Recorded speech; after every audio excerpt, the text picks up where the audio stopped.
Networks change our world. And if somehow you've been able to escape all the hype of 5G before now, tell me your secret because I want to know it. But second of all, 5G networks are about bringing the next generation of wireless right to our devices. The way to explain it, it's like having a fiber optic connection right to your phone.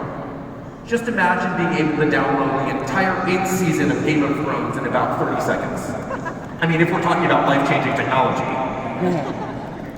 But the interesting thing about 5G networks that some people don't realize is they're not really being built for us. They're being built for them. Gartner says that by 2020, there will be more than 20 billion smart devices on the planet. To put that in context, that's about 3 times the number of people in the entire world. Refrigerators that will do your shopping for you and have it delivered by a drone or robot. Cars that drive themselves. A whole new field of medicine known as telesurgery, where a doctor can perform an operation remotely on a patient anywhere in the world. By the way, every one of those examples already exists today. And if we behave nicely, the devices will let us use their network too. And there are some amazing possibilities beyond just downloading our favorite shows. Kids performing experiments on scanning electron microscopes at universities far from where their school is. Music performances where each member of an orchestra is participating with another member of the orchestra in another part of the world.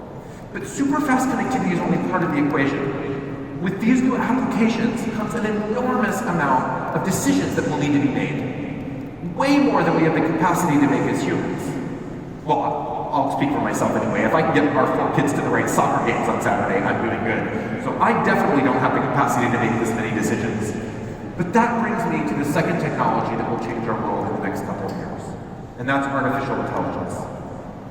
The computing power that we have at our fingertips today already is much greater than most of us have the ability to access because of today's user interfaces.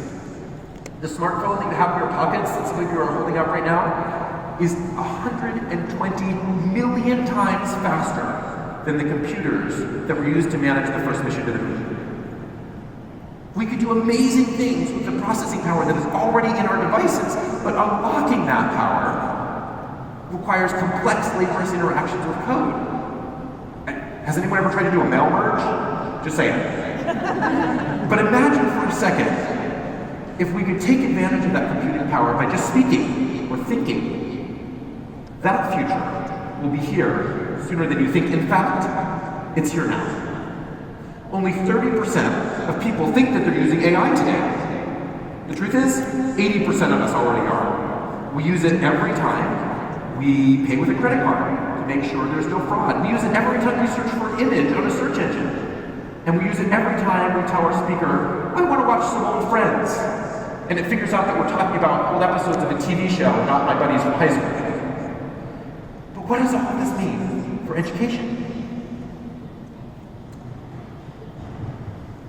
This is a picture that somebody hung up in my office once.